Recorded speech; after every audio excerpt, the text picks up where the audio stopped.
monster man. Doing pigeon. I'm Joyzy.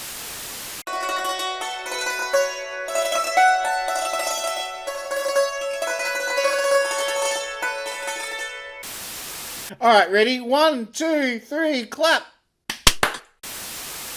It's Thursday again. Welcome back for another week of a whole laserdisc thing. Once again, I've got my friend Angry Aussie for the show. Hello, hello. And it's a very special episode this week. It's because we are doing music laserdiscs. So I brought along another friend, a music expert. This is Sim down below.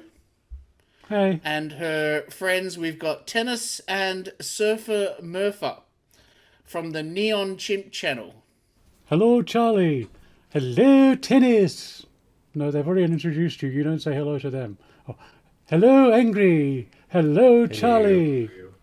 Yes, so today we're going to have a look, like I said, at some music laserdiscs. It's an eclectic range. It's all over the place. I have no kind of plan or rhyme or reason.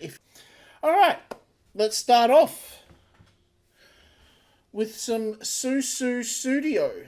Ah, yes, Phil Collins. He's someone I associate with like the early days of CDs and laserdiscs, definitely, because the media appealed to an older audience, as does Phil Collins. But my question is, does Susudio mean anything? Lyrics I've been trying to write, you know. I'm looking for that final little thing. Looking for kind of a... Yeah, that final...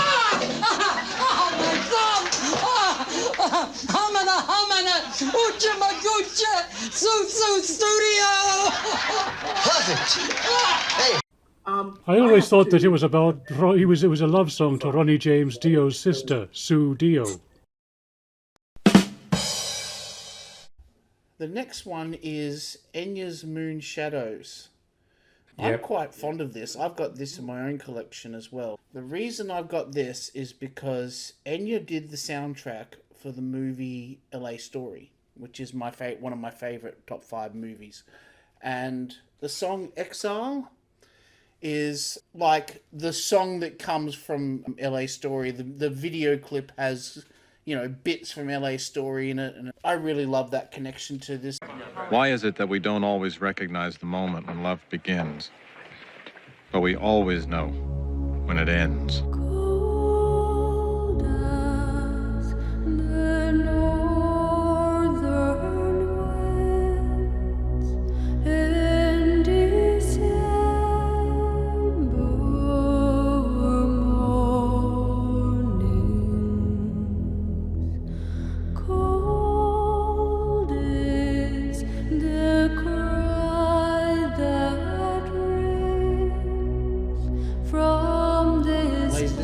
But it's also got Sail Away, you know, and Storms in Africa.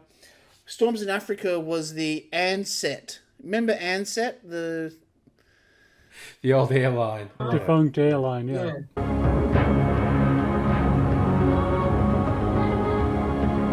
It is almost numbing following upon that the people here today who are very committed to the aviation industry have been comprehensively abandoned by their employers. And Caribbean Blue was from the Shepherd Moon album, not Watermark. Most of the stuff's from Watermark, which was a big album.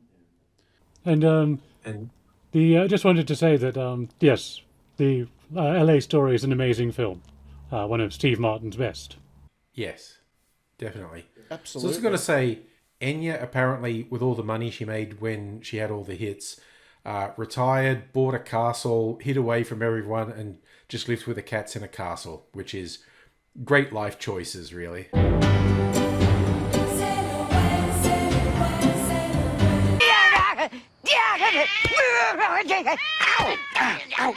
Simon and Garfunkel. Yeah, this is the concert in Central Park. La la la, la la la la la la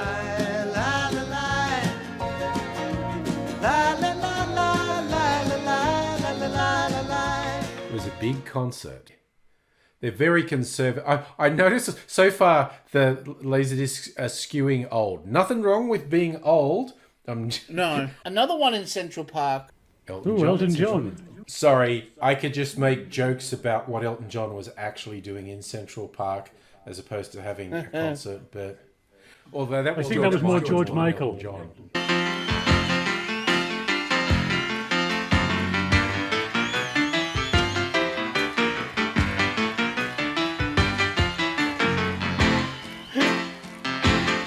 Bit of Babs. Babs.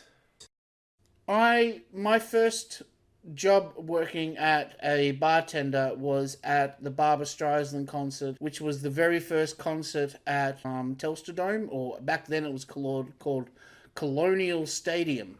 Now it's called Marvel Stadium or something, the Docklands Centre I'm talking about. The sponsor keeps changing, yeah. And the sound was shocking because the sound was like, okay, concerts since then have been amazing, but poor Barbra Streisand was like test case number one. And they hadn't worked what it happened out. was, it was like, when you go to like a show, like, a fair, and they have someone announce, come over to and come and check out the whatever. And then you can hear it in the speaker further down, and then you can hear it in the speaker further down, and it's a bit more delayed. And then you can hear it across the river. The same thing, and it's really delayed. That's what it was like at the Barbra Streisand. She was like singing, but then there was this second audio track that was playing on the delay. Oh, that would have shut her up the wall, because I know if I heard it, she would have heard it, And she's like a notorious perfectionist and all that as well. Yeah. It simply wasn't the best. No, segue. You're simply the best. Better than all the rest. So, yeah, this is her greatest hits collection of music videos. And when they didn't have music videos, they used the live concerts. So does that cover all, right back from the Ike and Tina days, or just from her solo career? It looks like just her solo career. Okay. And also it means that Ike doesn't get the royalty. Yes, good point. Yep, notorious piece of shit, Ike Turner. He was certainly he was ahead of his time as far as rock and roll goes. He arguably was one of the forefathers thereof. But yes, terrible man. So, Tina Turner. And a bit more Tina Turner. Wow, a bit more Tina. The one where that Bowie comes out.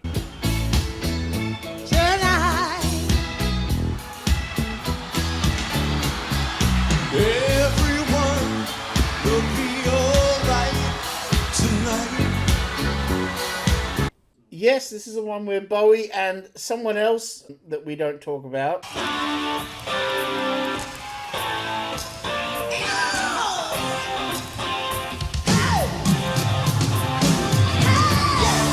My alarm is going off. What's going on? Yes, Bryan Adams. Furphy here had an affair with Bryan Adams back in the 80s. Oh, yeah. 1990 it was, during a tour in London, and yes, he rocked my world and never called me again, the bastard. But I hold out hope that one day we shall be reunited, and yes, Furphy, that's enough. As soon as you said someone we don't talk about, I said, "What did she do? A song with Gary Glitter? What are we doing here?" No, we can't talk about Bryan Adams because it triggers Furphy. You said it again. He said it. Yeah, no, really great track list on this. It's got her version of Help, which is the John Farnham version.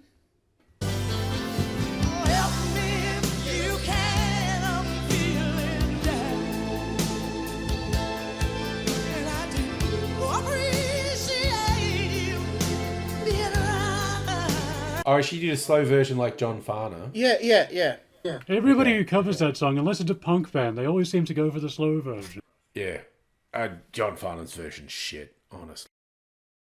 See, everyone hates it. I adore it. I thought it was lovely. But yeah, I get it. Okay, big bundle for the Frank Sinatra fans out there. All 6 of you. Oh, wow. Okay, so we have the box set. Start spreading the news. Has his life story. the authorized movie biography. Oh, okay. Wow. To go with that, we've also got the Frank Sinatra Reprise Collection Volume 1 and Volume 2. So you get the whole Frank Sinatra kit and caboodle, and I'm probably going to have it just for $10 because it's a lot of Frank Sinatra. and there's not many Frank Sinatra fans out there, and if you gotta be are, one. you're going to get the steal of a life. Yeah. I mean, He still has a big following, but it's an older crowd now. another not great person by all accounts, Frank Sinatra. Great performer though. Okay, next up, this one's called Golden Big Hits. This is a Beat Club disc. Yes, the German show Beat Club. Yeah, Beat Club was sort of like a German countdown. Oh, girl, I'm just a jeepster for your love. Oh. Yes, it was. So it started as Beat Beat Beat in the early '60s. Then it became Beat Club. Then in the '70s, it morphed into Music Laden. One thing I always liked about that show was that it had very ahead of its time special effects. Especially once it became Beat Club, they were actually doing lots of what we call chroma key effects, or things like green screen type of stuff. You've probably seen some of the clips on Rage and on YouTube and things like that. But yeah, it was a very interesting visually. And once it got to the late '60s, they actually had a lot of the bands playing live, and in some cases, that's the only footage of them performing in that particular era or on that particular tour. Or yeah, a lot of bands didn't bring out music videos because there wasn't a demand for them back in the '60s and '70s. So if you want to watch Rage and request old songs from the '60s and stuff, you usually request stuff from Countdown or that Beat Club show or stuff like that instead.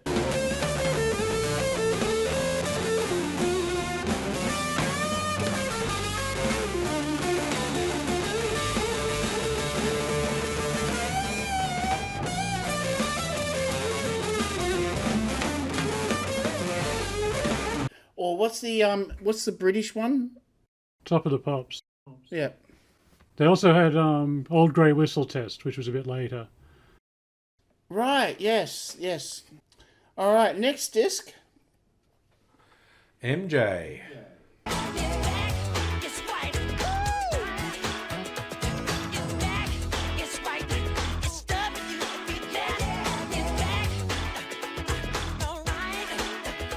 This was his 1992 Dangerous album.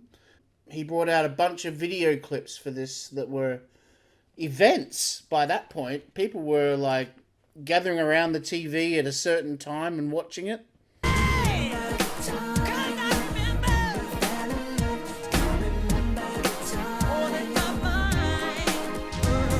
They were basically short movies, and they were often directed by John Landis. Yeah, John Landis did Black and White. Remember the Time was directed by the guy who did Boys in the Hood. But then you've got his lesser known songs like Jam had Michael Jordan in it. Yeah. You need to pop me to jam. You need to pop me to jam. You got it. Yeah, I think it's... No, he spent a fortune on those videos. Because he knew they worked by that point. He had a bit of a name for it by that point. Sort of starting with Thriller. Then he was kind of known as the guy that did the biggest, most expensive, most lavish, over-the-top videos, and so yeah, I think that was kind of the era where he got to the peak of it. It's like he could never really top what he'd gotten to there, and after that it was sort of diminishing returns after that. But I remember what stood out the most was it was all brought down, in my opinion. It was really funny at the MTV Music Awards when you've got a guy called Jarvis Cocker. Was that the MTV Music Awards? I thought that was in England. It was the MTV Music Awards in England, yes. Oh, right. I didn't realise they did one of it. Okay, if it's not the MTV Music Awards, may you please leave a comment below and correct me. But I could be wrong. Michael Jackson's doing this whole, save the children, and the children are most important to us, and they're the future, and all that kind of stuff. And Java Kofka's like, this is a bit on the nose, So he gets up.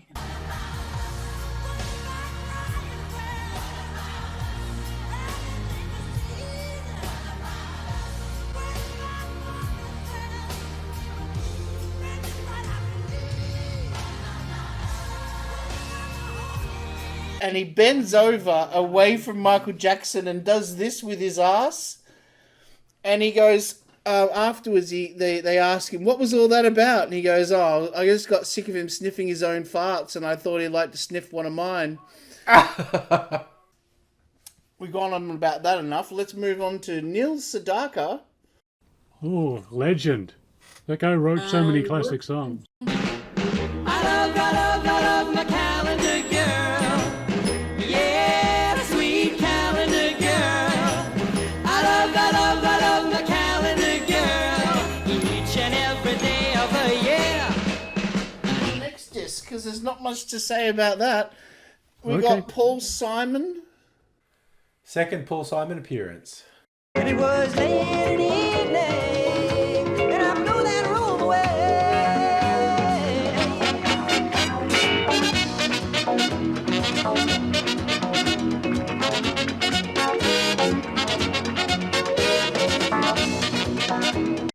Yep, but this is solo, so he's dumped that Garfunkel, leech. Garfunkel could never make it on his own, could he? As Paul Simon had No, a very the only successful He had solo Bright song. Eyes, and that was about it.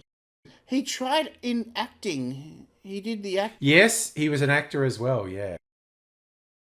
but the 70s were very good to Paul Simon. He had some great hits during that. And I think that because he had that friendship with Lorne Michaels, the Saturday Night Live guy. So he was on Saturday Night Live every other week, pretty much. Right, So he's getting, at least in America, he's getting a huge promotion every week, pretty much. So what's this? No idea. Original cast recording of Company. Starring Dean Jones. Someone to hold you too close, someone to hurt you too deep, someone to sit in your chair, to ruin your sleep. That's true, but there's more than that. Is that all you think there is to it? You've got so many reasons for not being with someone, but Robert, you haven't one good reason for being alone. Come on, you're onto something, Bobby. You're onto something. Someone to need you too much. I do know that the D.A. Pennebaker, he's the same filmmaker that did the Ziggy Stardust Farewell Show and the Monterey Pop Festival show, the film, and what was the other one? Gimme Shelter. Okay, so he knows music. Okay. Related films. We got a bit of Bob Dylan unplugged. Bob Dylan Unplugged. Well, the thing was, like with that show, it was a lot of the time it was artists you didn't usually see unplugged, but Bob Dylan's thing was kind of him with an acoustic guitar, unless he was doing his electric thing, which was only occasionally. Which was the central thing of that recent movie, A Complete Unknown, built up to the bit where Dylan went electric and alienated all the folk people. Yeah. So he would have brought the folk people back for this one then. Yeah. Well, the thing is, he'd already gone back to folk, and he'd gone... So after he went electric, he had a motorcycle accident. And so he was kind of like semi-retired for a few years. And then he came back, and that's when he started doing his Christian music. Yes. The 3 Christian music albums that kind of alienated fans even more. Yeah. But then he started to come back in the late 80s, and then there was the Traveling Wilburys and various things after that. But, yeah. But that was... So the one thing that I know about that show with the Unplugged one, though, is I think that there was after Guns N' Roses had done their version of Knocking on Heaven's Door. And so it was kind of Bob Dylan doing his version of their version of his song, but acoustic. Yeah. And it's just sort of, he gets to this bit towards the end where he's trying to sort of go into Axl's range and things like.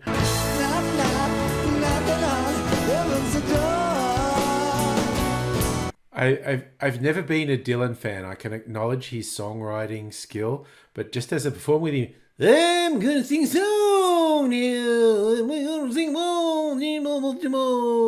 Mr. Dillon, Tom Waits is here to see you.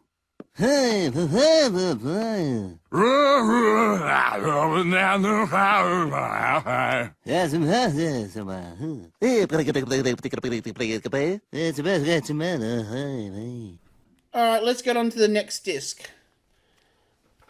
Yeah, Neil Jesus Diamond. Christ, Fanny Bryce. Wolfgang Mozart and Humphrey Bogart and Genghis Khan and on to H.G. Wells. Yeah, Neil Diamond live at the Greek. Does he do good Lord? Good Lord! That was what I spent $48 to hear, really. He doesn't do good Lord anymore. He just goes, yeah!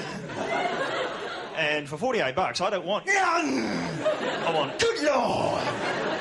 Yeah, so this is just a collection of his kind of greatest hits. Got Cracklin' Rosie, Sing Song Blue, Sweet Caroline, Cherry Cherry, all that kind of stuff. But, you know, when he's young and fit and in the 70s and doing his thing, if that's your thing. Alright, now we've got a bundle.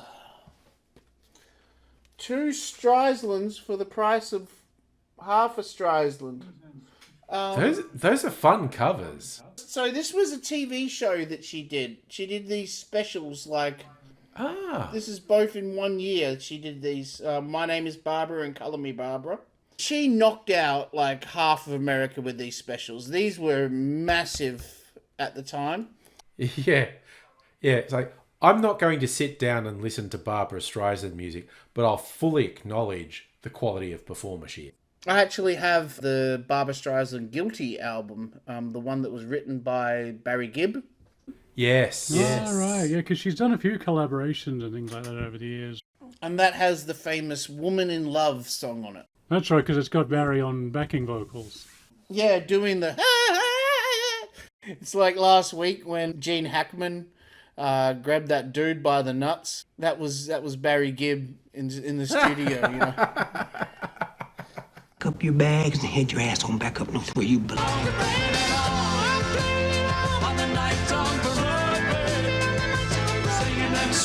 All right, next disc. We have another Elton John. More Elton.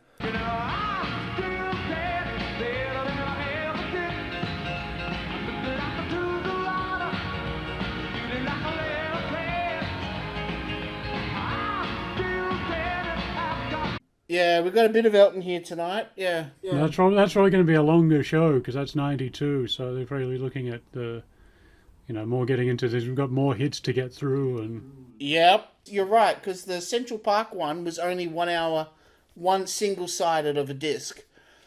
Whereas this is both sides of the disc, and they use up every single second of it. Because by this stage, he's got 3 phases of his career he can build into a pretty live much, show. yeah.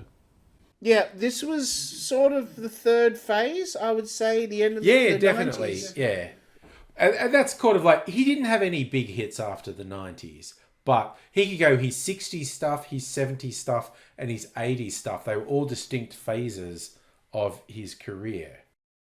He had a sort of comeback like late 90s, early 2000s. I can't remember when it was exactly, but he had there was a video with Robert Downey Jr.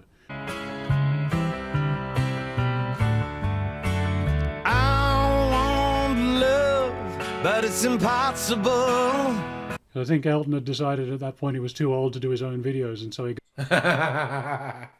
Anyway, so let's move on to the next disc, okay?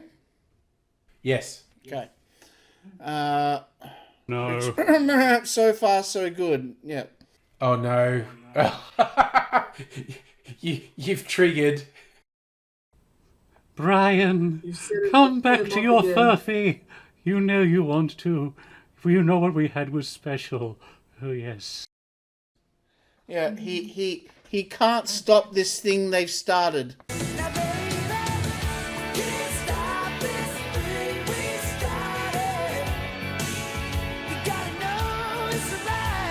he took one of my love letters and turned it into a song. One time when I saw Billy Bragg back in the 90s, between songs he's making jokes, he's going, you know that Bryan Adams song, Everything I Do It For You? You know it's true. Everything I do it for you. Do you think everything he does is for everything? Like, he'd be a real pain as a housemate. Like, he makes a cup of coffee and just goes, I did it for you, you know? And then he pulls you into the toilet at one point and goes, I did it for you, you know? It's just weird. If everything he does it for you, it gets a bit weird. Sorry, I've broken Charlie. Come on, compose yourself, son. Compose. He's walking off. He's got to go and compose himself. For that one night, everything he did was for Furphy. Oh, yes. All right, moving on. We got the next disc. So this one is Hall & Oates' 7 Big Ones. Oh, here she comes. Watch out, boy, she'll chew you up. Oh, And the 7 big ones, we got Family Man, Man-Eater, Private Eyes, Adult Education, I Can't Go For That, One-on-One, and Say It Isn't So. Those are 7 big ones. Oh my. We've got some Electric Light Orchestra. A great band from Birmingham. Speaking of, what was that band before? Yes, we mentioned the Travelling Wilburys earlier. I didn't really get into the Out of the Blue album, but this does have Mr. Blue Sky on it from Guardians of the Galaxy. Mr. Blue Sky, please tell us why you had to hide away for so long. Where did we go wrong? And now, anytime you want to look up Electric Light Orchestra on Spotify or YouTube or anything, it's always called Jeff Lynne's Electric Light Orchestra. Yeah, Okay. So there was a whole sort of thing between the two different sides of the band. Because even though it was his band, he wrote all the songs, he produced it. The other members of the band had a band for a while called Electric Light Orchestra 2. Yeah, that's a lawsuit waiting to happen. And so they were sort of doing that, and then Jeff wanted to go back to being Electric Light Orchestra, and I think he had the original drummer back, but other than that, it was just him and a bunch of session musicians, and they were calling it Electric Light Orchestra. This is why I got Sim onto the show. Knowledge. Okay. I feel like this is the first contemporary one. I love this. The Fine Young first Cannibals. one, Angry's like, I like this one. Much way. Ever falling in love with someone? Ever falling in love with someone? Ever falling in love with someone you shouldn't have fallen in love with? So this is them live at the Paramount, and they're touring The Raw and the Cooked at the time. Okay. I actually snuck a listen to this, and yeah, it's got a great version of a live version of She Drives Me Crazy that just gave me goosebumps.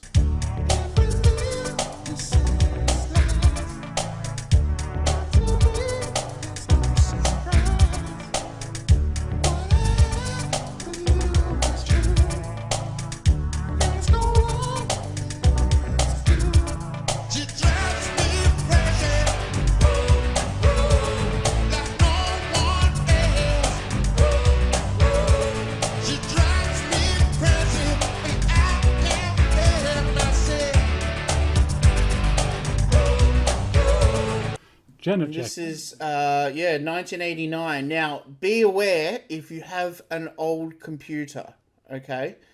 Do not put this on if you have a computer that came out. Like a lot of lasers collectors collect old shit, you know, like you know. And some of us have old XT computers or 286s and stuff like that. The rhythmic tones of Rhythm Nation can destroy a hard drive from a computer that came out before 1992. They changed it afterwards, but it was a big problem between the time when this album came out and them changing it. where you would have all these people losing all their work. Turns out that Jackson's hit contains a natural resonant frequency for the 5400 RPM or revolutions per minute model laptop hard drives. So what was it? Was it just too much bass in it, or? I kid you not. 4, 3, 2, 1.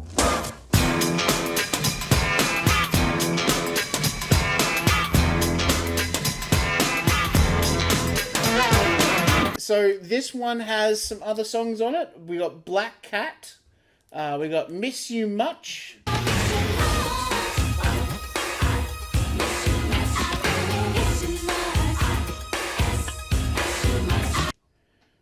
And then you have literally about 40 minutes of Rhythm Nation and how they made it, and right down to what shoelaces they put into their boots, you know, and stuff like that. All right, next disc is the Moody Blues live at Red Rocks with the Colorado Symphony Orchestra.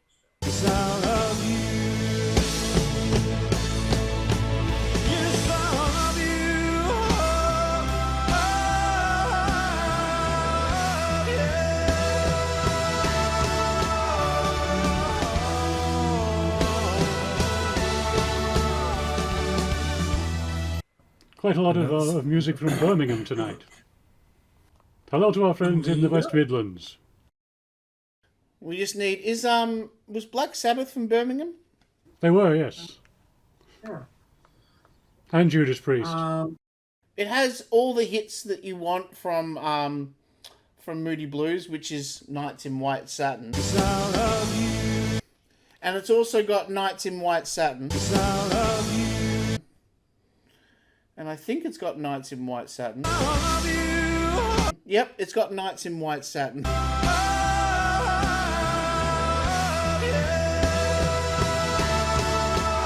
I'm only, like, most people only know one song by it. My favourite Moody Blues is their Simpsons appearance. I want Fatty. Alright, we got some more Neil. This is the greatest hits, but it's also live. It's pretty much the same stuff that we saw on the Greek album that was earlier on in the show. But this one is him at a ripe old age with a whole bunch of grandmothers in the audience. Good times never seem so good. Even has the bonus track on each of them too. So, yep. In the meantime, we've got some Nirvana. Wow. Did somebody say banana? No, not banana. Nirvana.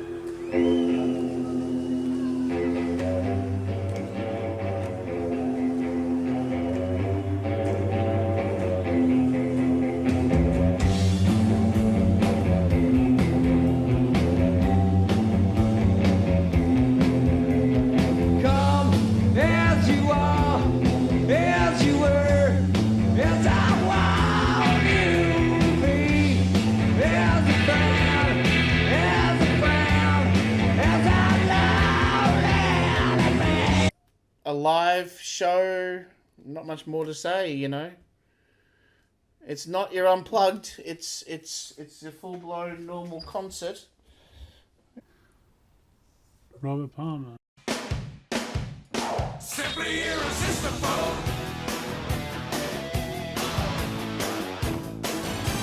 Simply irresistible.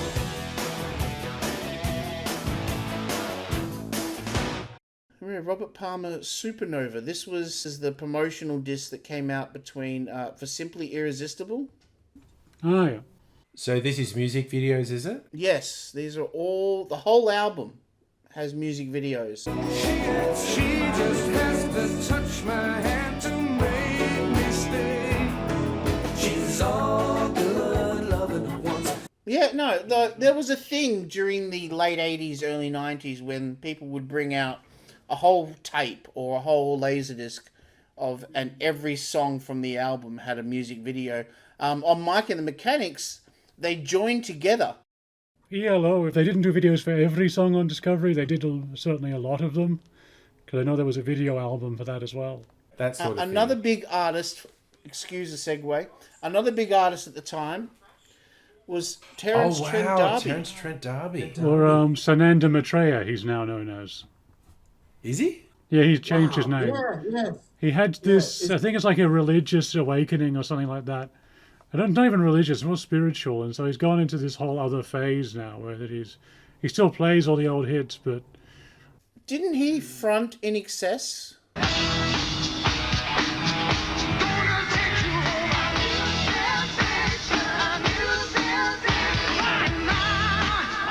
He did, yeah. That was for the Rugby World Cup or something one year. Is that it? Just for 1 year? It wasn't like they toured with him or something? They might have, I think they did a couple of club shows as well. Okay. But yeah, he's done a lot of different stuff. He's also a Golden Gloves boxer. Wow. That's multi-talented. I think he was in the army or something for a while as well. And so, yeah, he's just a very odd guy, very strange backstory.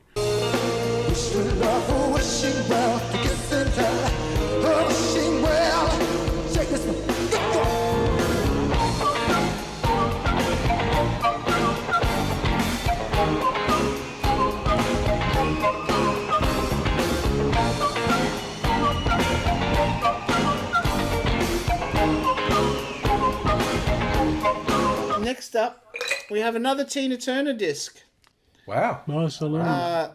Live in Barcelona, 1990. I wonder if Manuel was there. He's from Barcelona. He's from Barcelona. I'm so sorry. He's from Barcelona. Okay, next up, we're getting towards the end, by the way. We have some TLC. I love it. They're calling that Crazy Video Cool. The album was Crazy Sexy Cool. Yep, so this has Red Light Special, the music videos. It has Waterfalls. Don't go chasing waterfalls. Please stick to the rivers and the lakes that you're used to. That was their big hit. Which is a song that they could, that potentially they owe money to Paul McCartney on. Yeah. Why is that? Don't go chasing waterfalls is an actual lyric. Yeah, it's exactly the first line of both songs is exactly the same. Don't go jumping waterfalls. Please keep to the lake. It's very similar. Yeah, if they've not heard, if that is a huge coincidence if they hadn't heard his song. I think it was Weird Al that did the... Don't make phony calls. Please stick to the 7-digit numbers you're used to. Yeah, so, and the last one's called Diggin' on You. So I am digging a scene, digging on you, digging on me. Baby, baby, ooh, baby, baby. It's on like that, it's on like that. I gotta be in love with something like that. And it also includes some, making of footage and stuff like that is what, people wanted when... They got to stretch it out to an hour somehow. They can't do it with 3 songs. Alright, and we're ending on a bit of an anticlimactic disc here. This is the last one. This was the Achtung Baby support disc that came out supporting the album of Achtung Baby by U2. But that was a big concept tour. Yes, you can get the tour disc as well, which was live in Sydney. Yeah. This one, the Sydney one, my favourite part of the concert, I've talked about this before, is Bono's doing this big speech about how you've got to turn off your television and it's controlling your mind. Welcome to Zoo TV, y'all. Yeah, we got Digi-Walls, Vidi-Walls, CDI, DVE, the miracle of chroma key, the latest and greatest in software, hardware, and menswear. We got it all here. Mind of wasted news and starts flicking channels and it's stuff like Hey Dad and the news and stuff like that. Let's see what we got on TV. On cue! And a very special welcome to VIP your visitor information program. No, it'll be great when it's finished. And, Next. whatever I do know, I'm not obliged to say. How do you mean? Well, I'm only Who is this? obliged to Soap tell you such operas? things when I'm The here accent in my changes, official but the secretarial script capacity. sounds Seeing the as same I'm to on me. board- Next. It's come from the New South Wales Minister. But then he changes the channel, and there's the crickets on. Next. Down the ground, this is going And the whole audience just switches off from the whole Bono rant. to be out. It'll be caught by Damien Martin. Goodbye. Really was a silly shot. They got balls, bats. And just goes, yeah, to Ricky the cricket Ponting thing, took you a know. catch. Just played. He got Poncy the shoes. a great chance just Might to be a knock rock it and around. roll band. But he's had a And the whole point was completely lost.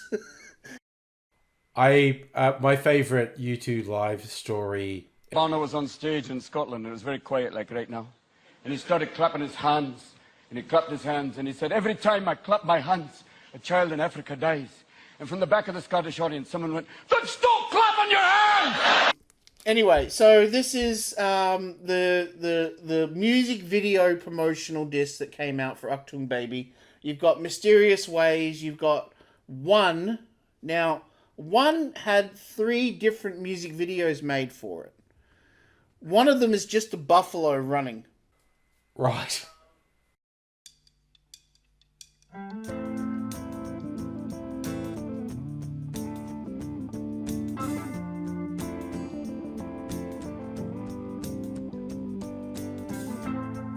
Is it getting better?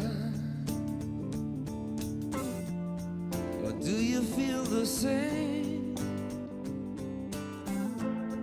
Will it make it easier on you now? You got someone to blame. You said one love, one life. When it's one need in the night. One love, we get to share it. Leaves you, baby, if you don't care for it. They said that's not pretentious at all about the Buffalo video. No. You too pretentious? I literally imagine Bono being told he's pretentious and going, pretentious? Pretentious? Moi? Also, okay, while we're taking the piss out of you too, I thought Pet Shop Boys did it really well. Like, they did a cover of Where the Streets Have No Name, which comes from one of the U2's most pretentious eras, the Joshua Tree. And then halfway through they break into I love you, baby, and if it's quite alright.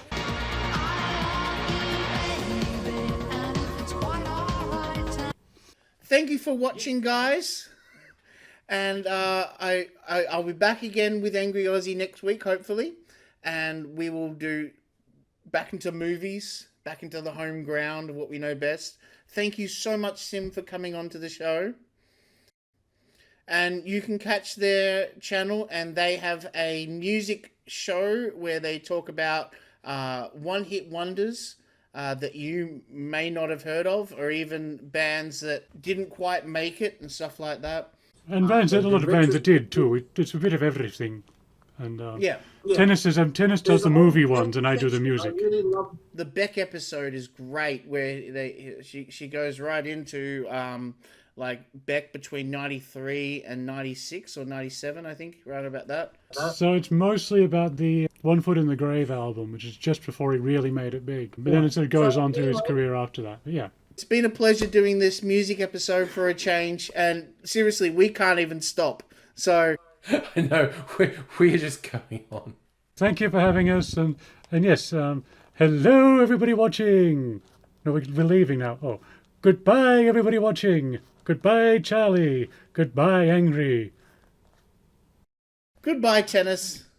Goodbye everybody. Thank you for watching. Thanks for having us. And it wouldn't be the same if you ever should decide to to go away.